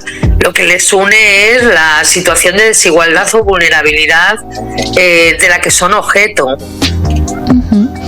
¿Qué herramientas se utilizan en los países de origen para embaucar a estas víctimas a trasladarse hacia otros países? Bueno, sí que eso me gustaría también un poco definir que no todas las mujeres víctimas de trata, las mujeres y las niñas, han sido víctimas de tráfico de seres humanos y no todas las víctimas de tráfico de seres humanos son víctimas de trata. Y lo voy a explicar para que la gente que me está escuchando hoy lo entienda. Vemos en la tele como muchas de las personas que migran por situaciones de necesidad o por las razones que fueran de manera irregular son víctimas de los traficantes. Tienen que pagar un pasaje muchas veces sin ninguna garantía. Pero muchas de ellas, fundamentalmente hombres, no acaban siendo víctimas de trata, es decir, de explotación mediante la coacción, sino que cuando llegan al país de destino, bueno, pues hacen su vida, digamos, ¿no? Mientras que muchas víctimas de trata son a la vez víctimas de muchas víctimas de tráfico, es decir, de traslado entre fronteras, son víctimas de trata del tipo que sea, ¿no? ¿Qué pasa? Que ahora estamos viendo que muchas víctimas de trata son de origen nacional, no necesitan ser trasladadas entre fronteras. Estamos viendo cada vez más frecuentemente la explotación de menores, sobre todo de niñas, la explotación sexual de niñas mediante la coacción de origen nacional. No sé si me he explicado bien. Sí, perfectamente. Gracias. Esther, ¿cómo se detecta? ¿Cuáles son esas luces rojas que se nos pueden encender para ver que alguien puede estar siendo víctima de esta situación? Bueno, el factor de riesgo para ser víctima de explotación sexual, de trata con fines de explotación sexual, es ser mujer, joven y estar en una situación de vulnerabilidad económica, familiar, afectiva. Aquí vemos, por ejemplo, en nuestro país, cómo se han detectado redes de explotación sexual de menores que estaban en centros de protección. Esa vulnerabilidad, los tratantes, los captadores son conscientes, ¿no? Y es un elemento básico para la captación y el reclutamiento, esa vulnerabilidad. La pobreza, la necesidad y el hecho de ser mujer. Hay que entender que la mayor parte del negocio, porque esto es un negocio de la industria llamada para la explotación sexual, la mayor parte de las víctimas son mujeres y la mayor parte de los demandantes en este caso de prostitución, son hombres, ¿no? Entonces el factor de riesgo, ¿cómo detectarlo? Es complicado para empezar porque nuestro país no tiene los instrumentos suficientes, aunque ha firmado protocolos y acuerdos, no tiene una ley de trata o una ley para abolir la industria de la explotación sexual, con lo cual la prostitución en nuestro país no es ni legal ni ilegal, es alegal, y podemos tener en un piso víctimas de trata que, si no hay una denuncia por parte de la sociedad o por parte de las propias víctimas, pues es difícil que los cuerpos y fuerzas de seguridad del Estado puedan intervenir. ¿Cómo se detectaría este tema? A veces las campañas de publicidad distorsionan porque aparecen mujeres con cadenas, en zulos, y no siempre es así. Una mujer puede ser víctima de trata sexual y estar en un contexto compartido con nosotras. Es decir, puede estar en un supermercado, puede estar en una iglesia, porque hay otros métodos para coaccionar, para obligar a las víctimas a permanecer en esa situación de explotación sexual, como puede ser la amenaza con asesinarlas o asesinar a alguien de su familia o sus hijos e hijas. Claro, entonces de vital importancia también romper con estos estereotipos para poderlo detectar, ¿verdad? Fundamental, porque ni todas las víctimas de trata sexual son inmigrantes, ni todas las inmigrantes son víctimas de trata, Y sí que es verdad que la forma de coaccionar y de forzar no siempre es mediante la violencia física o la retención contra su voluntad. Hay otros instrumentos de carácter religioso, psicológico, económico o incluso afectivo para mantener a la víctima en una situación de extrema necesidad y violencia, claro. Vamos a hablar de porcentajes, aunque seguramente habrá numerosos casos que no se registran.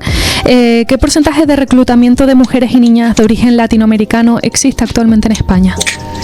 Bueno, vamos a ver, el porcentaje, bueno, hay un problema. Bueno, lo primero es que dar cifras sobre un aspecto que tiene que ver mucho con la economía criminal es muy complicado porque no hay censos.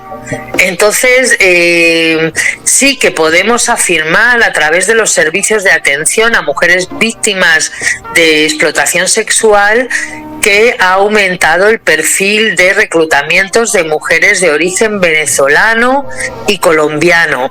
Es decir, la situación económica de un país, las pandemias, hacen que también sea un elemento de captación. ¿Qué pasa en nuestro país? Lo comentaba anteriormente, que al no haber una ley, espera un momentito, oye, no sé si me oye ahora, ¿sí? Sí. Al no haber una ley, pues hay pocas posibilidades de intervenir en el delito, salvo que mediara una denuncia. Sí que es verdad que hay algunos datos del Ministerio del Interior, pero son sobre casos enjuiciados, es decir, pero claro, no todas las víctimas de trata denuncian o no todos los casos de explotación sexual son denunciados, ¿sabes?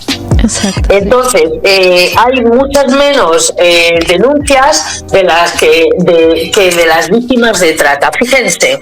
Fíjate, en el 2023 creo que fue, no sé si se me porque oigo como retorno, en España en el 2023 hubo 108 atestados por trata sexual, 345 personas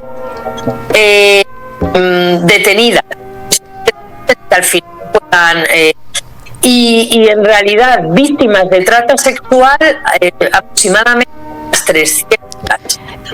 Se te está escuchando un poquito cortado. A ver ahora. ¿Ahora se me oye mejor? Ahora sí. Vale, pues vamos a ver. El mayor número de víctimas de trata sexual va aumentando, pero aún así la detección es uno de los grandes problemas que tenemos en nuestro país, porque fíjense, a pesar de que la mayoría de mujeres víctimas de trata, de las detectadas por explotación sexual, yo siempre me refiero a explotación sexual, las realmente detectadas han sido unas 300, el 98% eran de Sudamérica.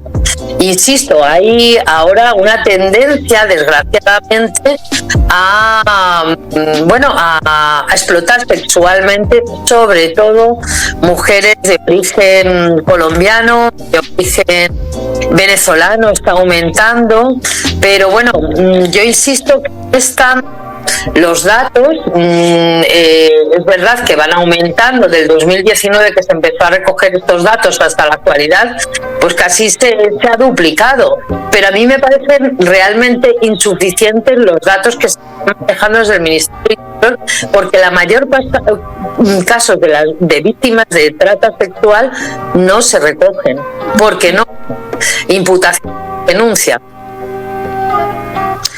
No hay realmente muchas intervenciones de carácter preventivo. ¿Qué se podría hacer desde el Estado y nosotros y nosotras como ciudadanos? A ver, desde el Estado, España tiene una tarea pendiente que no han sabido de afrontar. Han aprobado leyes sin apenas debates y sin afectar a una población tan importante como son las mujeres, ¿no? Incluso no hemos hablado en esta entrevista sobre los feminicidios a mujeres víctimas de explotación sexual y prostitución, que no se recogen conforme a la ley de violencia machista, la ley 2004, porque si quien te asesina no es tu pareja o es pareja, no se computa como feminicidio, como víctima de violencia machista, ¿no?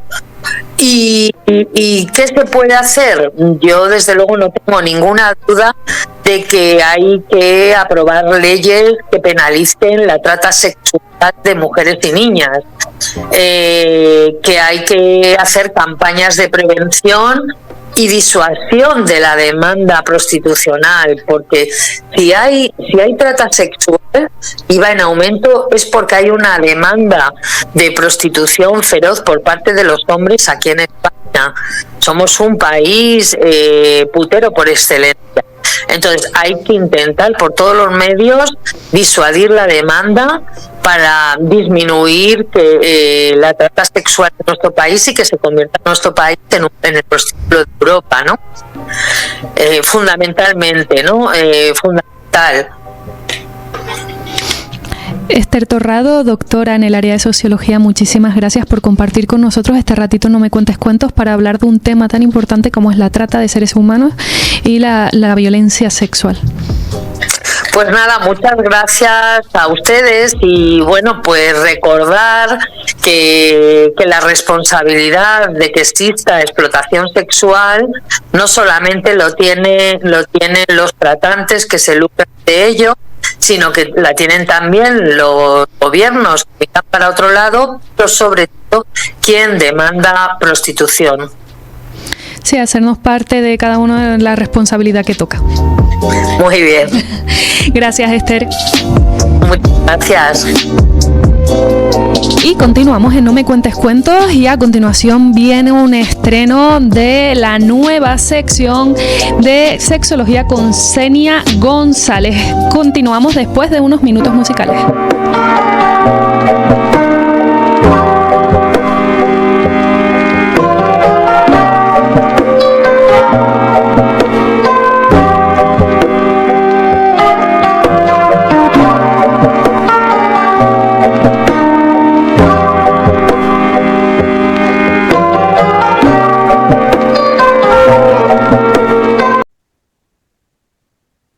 Estás escuchando No Me Cuentes Cuentos en Radio Top 28. Yo soy Raquel Valle y este es el especial Noviembre Violeta. Hoy vamos a hablar con nuestra colaboradora Marisol Bardón, abordando el tema de psicología sobre la forma en la que tenemos de relacionarnos y más aún sobre las relaciones sexuales que tenemos dentro de la pareja. Damos la bienvenida a Marisol Bardón. Marisol, bienvenida. Muchas gracias, Raquel. Encantada de colaborar contigo de nuevo. Marisol, me gustaría comenzar preguntándote cómo se entienden actualmente las relaciones sexuales. Tendríamos que hacer diferenciación. Es verdad que hay relaciones sexuales que tienen que ver sobre todo con el respeto y el buen trato. Esas son relaciones que tienen que ser pactadas, el deseo tiene que ser compartido y el consentimiento también tiene que ser compartido. Si eso no se da así, entramos ya en un componente cuando la relación sexual ya pasa o cruzar límites de lo que son violencias sexuales, que pueden estar dentro de la pareja o fuera.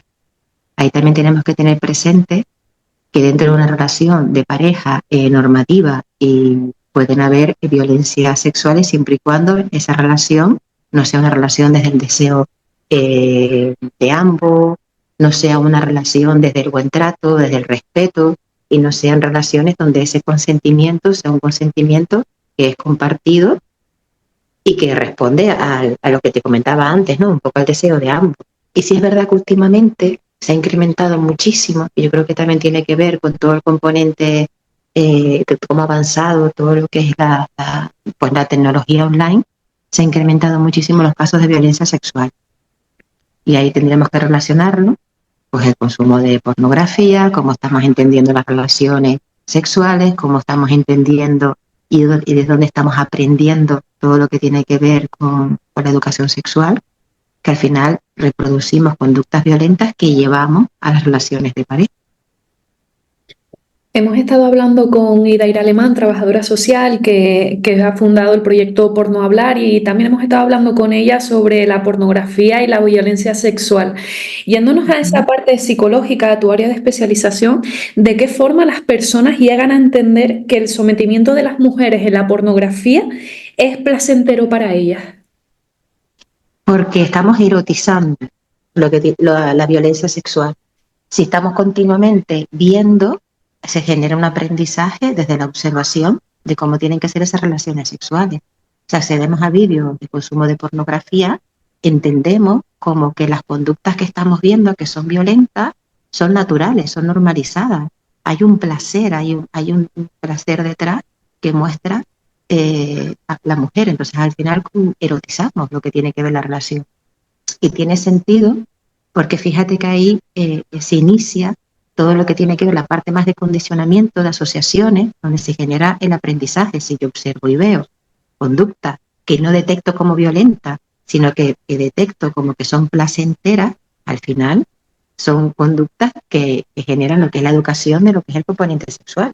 Entonces ahí estamos confundiendo el deseo, el consentimiento, estamos erotizando y el peligro que yo veo sobre todo en temas de salud mental y a la hora de relacionarnos es que estamos utilizando ese tipo de recursos como es la pornografía, que es violencia, como educación. O sea, al final de cuentas, ¿qué es la pornografía? Pues la escuela de la violación, porque estamos normalizando y reproduciendo conductas que son violentas. Sigue siendo complicado hablar de sexo en las familias y puede ser el motivo por el que los jóvenes van a buscar información fuera o en este ámbito. ¿La pornografía está relacionado? Yo lo veo como un problema social. Es verdad que hay un componente de hablar de sexo que ha sido vetado de generación entre generación porque son conversaciones incómodas y es verdad que ahí tiene que haber tenemos que empezar a iniciar a volver otra vez a la educación. Hay campañas de sensibilización que han hecho efecto y siguen siendo efectivas, pero la educación se hace necesaria como medida de prevención, creo que es fundamental. Pero no todos son las familias, hay un componente social. El tema de la violencia es constructo social, forma parte de lo que es la estructura del sistema patriarcal. Entonces, al final, esa parte social también lleva una parte identitaria, ¿no? El consumo no solo es individual de los jóvenes, el consumo está generalizado, el consumo es oculto, el acceso a esas plataformas no está regularizado. Entonces, al final, las familias tienen una implicación, hombre, por supuesto, pero no solo las familias. Tienen que ser las familias, tienen que ser los centros educativos y tiene que haber un componente social, tiene que haber una responsabilidad social. Y estas son situaciones de responsabilidad de salud pública. Cuando desgraciadamente escuchamos en las noticias pues, los sucesos de violaciones y demás, pues no entendemos cómo se puede llegar ahí, ¿no? ¿Cómo puede el cerebro humano de un violador encontrar placer en ese acto? Encuentra placer por lo que te comentaba antes, porque erotizamos. Hay una parte donde erotizamos lo que tiene que ver la violencia. Y también porque tenemos el constructo de lo que es el deseo. Y porque estamos llegando al concepto del deseo sexual como una necesidad. Y eso tiene que ver también con cómo hemos sido socializados independientemente de si somos hombres o mujeres. ¿No? Hay una parte de necesidad que también es un constructo que está muy presente en los procesos de socialización y a eso se le da respuestas desde el otro proceso de socialización más femenino que tiene que ver con la respuesta, tiene que ver con el cuidado, tiene que ver con cómo se coloca la mujer dentro de lo que es una relación de pareja sexual y cómo se coloca el hombre. Por eso te lo comentaba antes, la familia, claro que la familia es importante, pero tenemos que tener en cuenta que todos nos hemos socializado en un sistema patriarcal. Entonces, la desconstrucción tiene que ser en general. Entonces, la desconstrucción va a ser más afectiva si es una desconstrucción social. Si de una u otra manera, independientemente del rol que tengamos, sistema familiar o sistema social, empecemos a cambiar ese paradigma. Empecemos a revisarnos, a ir poquito a poco desmontando esas creencias. Incluso este sistema patriarcal es lo que hace que quizás se tache de exagerado el tema de la prohibición de la pornografía, en plan como, no, es que son unas exageradas, es que esto no es para tanto, al final van a terminar prohibiéndolo todo. Exactamente, pero fíjate también ahí cuál es la intención del consumo de pornografía. En los varones está más relacionado con la parte de educación sexual que se hace, como es activar el deseo, esa parte erótica, pero es que en los últimos estudios que pude un poco revisar, el acceso de las jóvenes, de las niñas, de las adolescentes, es para ver qué les gusta, es para ver qué se hace. Entonces, fíjate cómo el acceso desde la parte de intencionalidad es diferente y tiene sentido si nos vamos a todos esos mandatos de cómo tenemos que ser, ¿no? Cómo es la parte identitaria que tenemos a la hora de haber sido socializadas de una manera o de otra. Y tiene sentido si yo he sido socializada para cuidar, para ser generosa, para complacer, para consentir, para agradar, para dar respuesta a las necesidades de los otros, para ser buena. Todo eso tiene sentido luego que yo vaya a ver qué es lo que tengo que hacer para hacerlo bien, ¿no? Qué es lo que hago, qué es lo que les gusta. Entonces, al final, viendo todas esas conductas que son tremendamente violentas, pero que esa violencia nos entra, ¿no? Esa violencia nos entra, perdón, desde el placer de cómo se comportan en esos vídeos, obviamente no vamos a ver una violencia real. Lo que vamos a ver que es una manera de hacer. Y ahí la necesidad de desconstruir, ¿no? Y también, sobre todo, date cuenta que en jóvenes, ahora mismo el incremento en el consumo está siendo elevadísima, nuestro sistema nervioso nuestro cerebro no se termina de desarrollar todas las funciones cognitivas hasta aproximadamente 25 años. Entonces, es fundamental que se nos active el pensamiento crítico, pero el pensamiento crítico no se va a activar si no tenemos otra información que podamos contrastar. Pensamiento crítico se actúa si se genera la duda. Si yo veo eso y luego al mismo tiempo tengo otra información de que eso puede ser dañino o de que eso no es real o de que estamos reproduciendo violencia. El hecho de tener dos informaciones diferentes y yo me cuestione y entre en duda es donde puedo generar ese pensamiento crítico.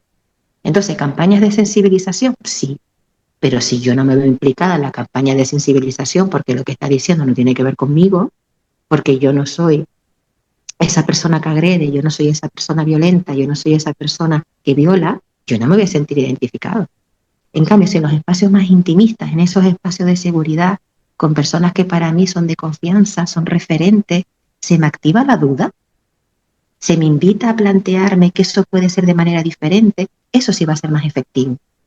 De ahí que ahora mismo la educación sea un recurso importantísimo y fundamental en la prevención de la violencia. Violencia sexual, violencia institucional, bueno, si empezamos a nombrar todas las violencias que sufrimos las mujeres, tendríamos un buen listado, ¿no? Pero en que sea la educación, para que se nos active esa otra manera de poder ver las cosas. Hablando de todo esto, me has recordado a las asesorías jurídicas que me están llegando últimamente de mujeres entre 20 y 30 años que no llegan a diferenciar si es violencia y sobre todo si su pareja lo puede hacer, porque claro, ya damos por hecho que al ser tu pareja ya no es una violación si tú no quieres, porque como ya estás acostumbrado pues a que te toquen ciertas zonas, a tener tus rituales con el sexual, ¿no? Dices, bueno, pues si es una persona ajena a mí sí se puede considerar violación, pero la violación dentro de la pareja todavía no está como concienciada, ¿no? No está concienciada porque consideramos que tiene que ver con cómo nos relacionamos en pareja y también porque tiene que ver que la respuesta ahí es una manera de que la pareja vaya bien, es una manera de que estamos cumpliendo ese rol, no sé cómo decirlo para no ser un poco, iba a decir bestia, para no ser un poco ruda, ¿no? Para poder cumplir ese mandato de dar respuesta, de estar para esa persona. Fíjate también cómo vamos a la pareja, cómo llegamos a la pareja desde los cuidados, en todos los aspectos. Entonces, es muy difícil ver, y también porque es muy difícil ver cómo una persona que forma parte de tus vínculos más intimistas, y que es una persona de confianza, y que consideras un espacio de seguridad, puede tener algún tipo de relación con una situación de violencia. Es muy complejo. Fíjate también lo que nos cuesta muchísimo en violencias sexuales en la infancia, entender que un padre, un tío, un hermano puede convertirse en esa figura de agresor. Entonces, es muy complicado ver, pero ahí también es empezar a atender y a pesar la mirada en cómo nos sentimos cuando eso se da, o cuando eso es explícito, o cuando eso se pide. Yo quiero estar ahí, tiene que ver con un deseo que también está generado desde dentro de mí. Estoy dando una respuesta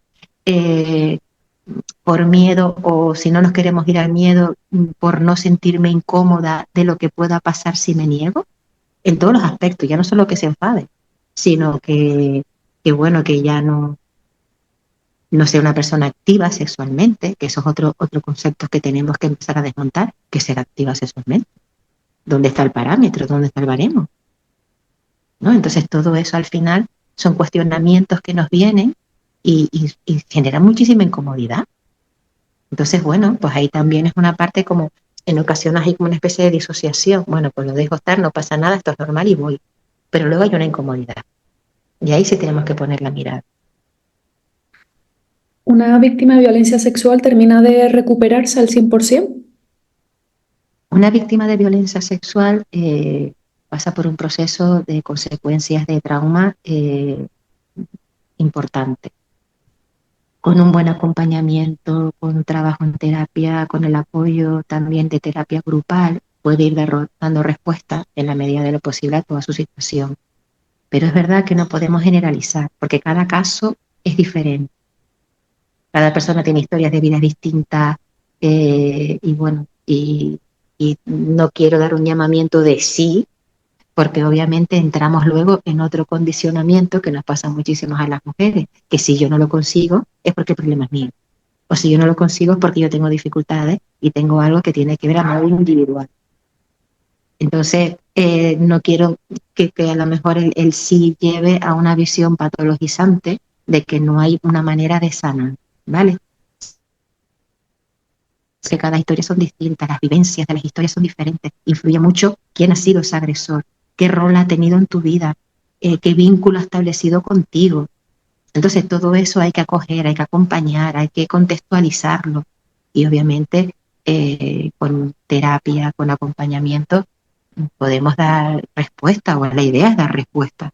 Y si no llegar a una recuperación total, que puedas en la medida de lo posible recuperar tu vida, volver a sentir esa parte identitaria de quién eres tú y a partir de ahí caminar. Marisol, muchísimas gracias por tu intervención en el Noviembre de Violeta. No me cuentes cuentos desde este área psicológica que es tan importante abordar. Muchas gracias a ti, Raquel. Estás escuchando No me cuentes cuentos en Radio Top 28 en este especial Noviembre Violeta, donde tratamos la violencia de género en conmemoración a este 25N. Hoy tenemos con nosotros a Clara Rufino, escritora, que nos va a hablar de su novela El vientre de Tara, sobre la violencia sexual, y también vamos a escuchar sus obras, sus sonetos, de cómo, por el proceso por el que pasa una mujer que ha sufrido violencia. Damos la bienvenida a Clara Rufino. Clara, bienvenida. Hola, gracias. ¿Qué tal? Clara, cuéntanos un poquito sobre El vientre de Tara, cómo surge. Bueno, mi primera novela, El vientre de Tara, como indica un poquito el título, pueden intuir, está centrado, digamos, la novela gira en torno a la maternidad, pero no es lo único, como si eso fuera poco, ¿no? Es un aspecto de la mujer central en la novela, pero que da pie a ver la maternidad desde todos los prismas posibles, desde el miedo hasta la esperanza, desde todo el abanico emocional, ¿no?, que puede surgir, sino que también da pie, como digo, a tratar un tema muy delicado y, por desgracia, de mucha actualidad, que sigue siendo la violencia de género.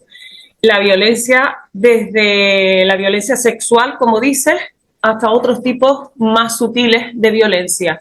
La violencia psicológica, verbal, las microviolencias, etcétera, ¿no? Y he tratado de reunir todas en este libro.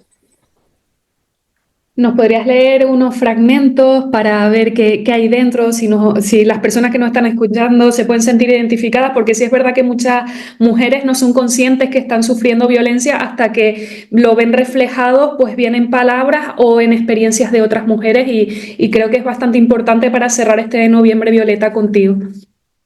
Sí, bueno, de hecho, si me permite y tenemos tiempo, te quiero comentar que he recibido pues mensajes a través del Facebook, ¿no? A través del Messenger y del Instagram también, mujeres que han leído el libro y se han sentido identificadas, han cambiado el chip, y a mí, bueno, pues me ha llegado la satisfacción tremenda de haber ayudado en alguna manera a estas mujeres, ¿no? Por lo menos a que se vean objetivadas, ¿no? Objetivado el caso suyo a través de la lectura. Pues paso a leerte un pequeño fragmento de una de las escenas donde está Tara, la protagonista, en su casa, y después, como dices, paso a leer los sonetos, porque esta novela también tiene algunos sonetos, tiene 12 sonetos que tratan de, pues eso, de la voz interior de esta protagonista, de este personaje que va madurando. Trata de desgranar estas emociones tan duras que son complicadas en prosa y por tanto las vierto en verso. Mientras el vaivén de su resuello rítmico se incrustaba en la almohada, el olor amaderado estaba cada vez más cerca de su escorzo. Nuevamente el desodorante de Álvaro susurró con más intensidad e impaciencia. Al comprobar que su sueño era profundo, cambió el tono del discurso a uno más tenue y también más asqueroso, disfrazando su violencia de lascivia. Con el pulso acelerado y calibrando esa oratoria invasiva, el recuerdo recursivo del agravio feroz y la peste del desodorante insolente trató de escapar. Este es un fragmento de, como digo, de una de las escenas en la que está Tara con su marido. Y bueno, no quiero desvelar mucho más, pero creo que es bastante representativo de una situación en la que ya el personaje va madurando a través de sus vivencias. Paso, si te parece, a leer esto que comentabas, algunos de los sonetos que pueden, pues, nos puede hacer intuir un poquito cómo puede sentirse una mujer desde que está ella, sin ser consciente, pues perpetuando estas conductas, estos patrones aprendidos en la infancia, la mayoría de ellos, donde se nos incrusta la culpa como un tatuaje, como yo digo en la novela, en las vísceras, ¿no? Tenemos que sentirnos culpables hasta por respirar, ¿no? Vergüenza. Con la culpa y la vergüenza escondida, te envuelves en el ruido confortable, tendida en telaraña miserable que te arropa con sábana podrida, condenada a indefensión aprendida, que alienta y favorece a su culpable e instala una ansiedad irrespirable, apretando más fuerte la brida.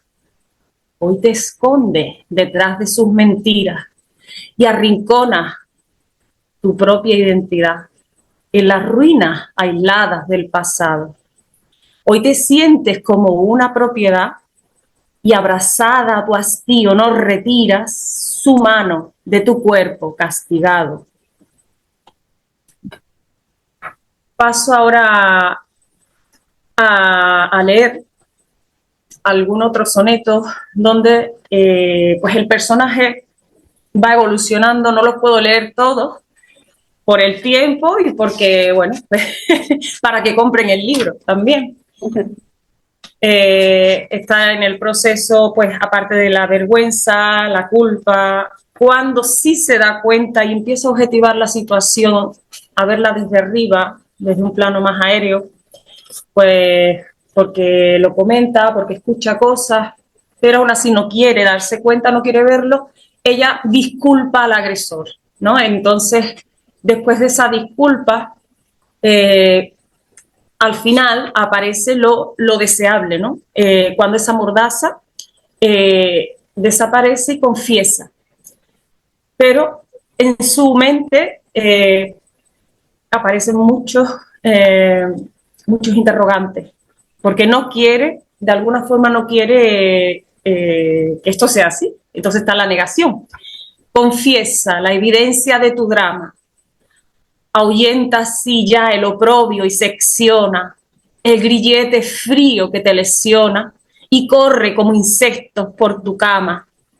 Delata ya sin miedo al que no ama, sino ladra con vil testosterona y muerde los tiernos brotes que abonas y perfora la llaga que te inflama. Confiesa y alerta con viva voz del trance que despeña tu autoestima y no esperes que su costumbre aviesa con palabras vacías se redima. No niegues más esa conducta atroz que te ensucia, te desarma y te apresa.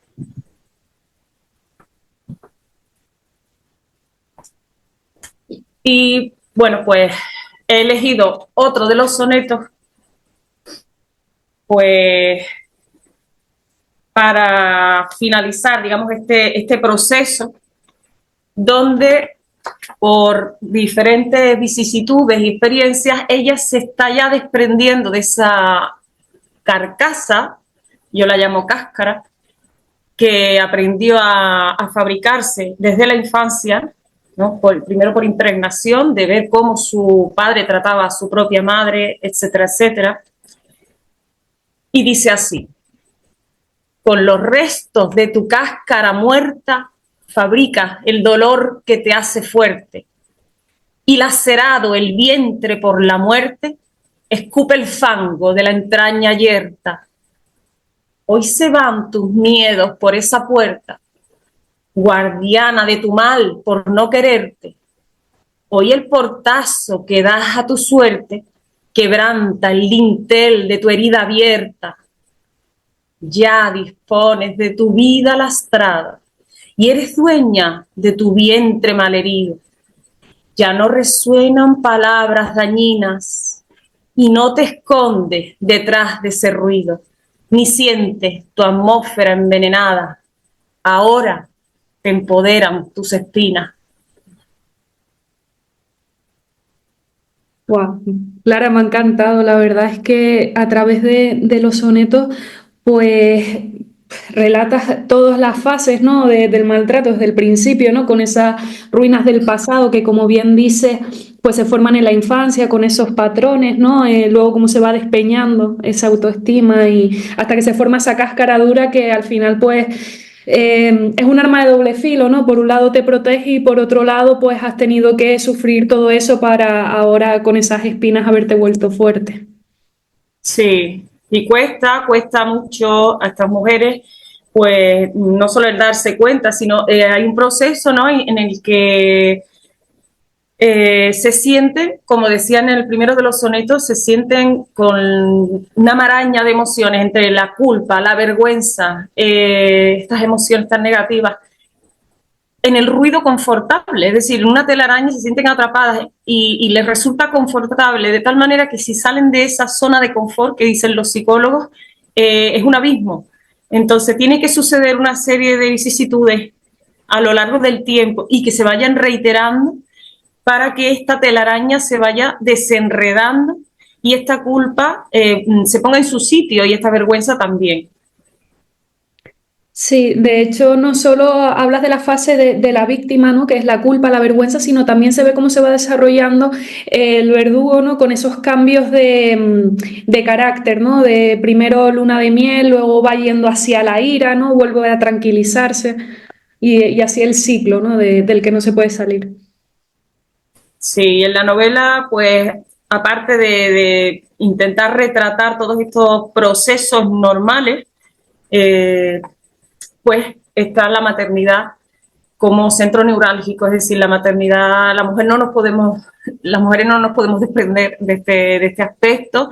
Es muy respetable cuando una mujer decide no ser madre, pero la posibilidad de serlo ya es tremendamente potente para el ser humano, en este caso para la mujer, como para tener un baile de hormonas, como yo digo, y un baile de emociones desde el miedo, el rechazo, la alegría, la esperanza, la obsesión, la pérdida, es decir, todas las emociones posibles con esta maternidad, ¿no? Y abrazarla finalmente. No, y que también por el tema de la maternidad, ¿no? Hay muchas mujeres que no terminan de separarse y también como es un vínculo que te ata ahí con el maltratador y que es muy difícil salir. Al final terminas Y teniendo... es precisamente un acicate, o debe ser el acicate, el tener un hijo, el que nos empuje a dar el paso, ya que este hijo depende de tu estabilidad emocional. Tu hijo quiere tu felicidad, es decir, si no te ves feliz, el niño al final o la niña va a impregnarse de este sentimiento. Si la madre resuma sufrimiento, no va a tener una seguridad en sí mismo esta criatura. Esto es así, ¿no? Claro, también el ejemplo arrastra, ¿no? De decirle a un hijo hasta dónde se tiene que soportar, ¿no? Porque si se vive esa violencia en casa desde pequeño es muy probable que otra vez el ciclo de maltrato se vuelva a repetir, ¿no? En su vida adulta con una pareja. La normalizan, se perpetúa, calcamos patrones no solo de comportamiento, sino de lo que es mucho más importante, mucho más intrínseco, que es las expectativas. Las expectativas ejercen un papel muy, muy importante en nuestra conducta y lo que se espera de nosotros o de nosotras en este caso, pues me tengo que sentir mal por sentir tal cosa o por agradarme tal otra cosa, ¿no? Entonces, es un cúmulo de expectativas y de presunciones, asunciones que giran en torno a nuestras cabecitas desde pequeñas, que eso pues nos va constriñendo, nos constriñe la conducta en todos los planos de la vida. Clara, para las personas que hayan sentido resonancia con tus sonetos y que quieran leer tanto tu libro como seguir indagando en ellos, ¿dónde podrían encontrarlos? Pues mira, en todas las librerías de Canarias están disponibles, en todas. Si en ese momento hay alguna que no tiene stock, porque puede suceder que alguna en ese momento no lo tenga, o bien lo piden y en menos de una semana lo tienen, ya digo, en todas las librerías de Canarias, o bien en Atlántida Distribuciones. En la página de Atlántida están todos mis libros porque son distribuidores míos y siempre están ahí. Clara, muchísimas gracias por participar en este Noviembre Violeta y compartir con nosotros tu arte y tus letras. Muchísimas gracias a ti, Raquel.